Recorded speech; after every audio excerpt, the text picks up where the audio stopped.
in Islam, slavery is something that is legitimate. Like the institution of slavery is something that's morally legitimate. The Prophet, peace be upon him, had slaves. His companions have had slaves. So I'm not anti-slavery, actually. And the fact that this is the same kind of law that we find in the Talmud.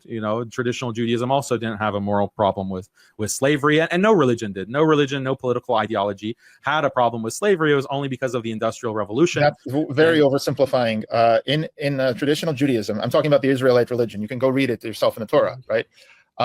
There's certain ways you have to treat a slave, right? And by the way, the word slave, yeah, and the words I'm saying there's a lot of similarity, but the word slave also means worker, oved.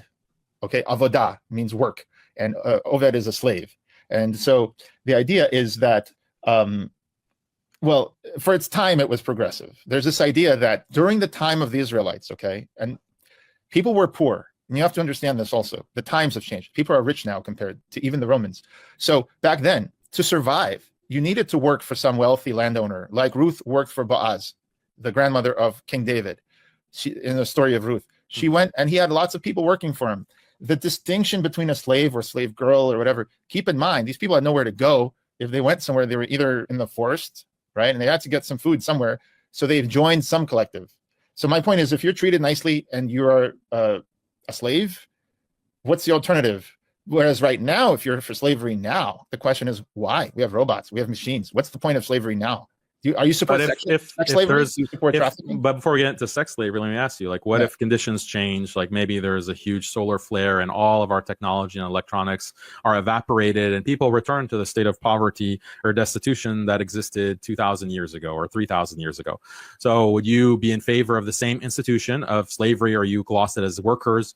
Would you be in favor of a return to that institution, given that the situation is now similar to what it was in biblical times?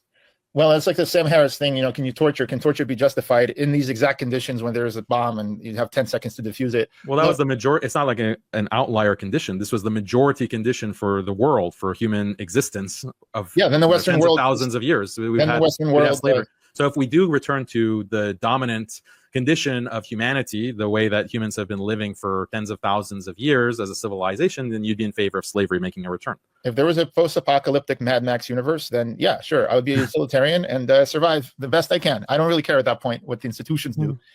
So we'd have to bring back, slave markets. We'd have to bring back, I honestly don't care what I would do in a Mad Max universe.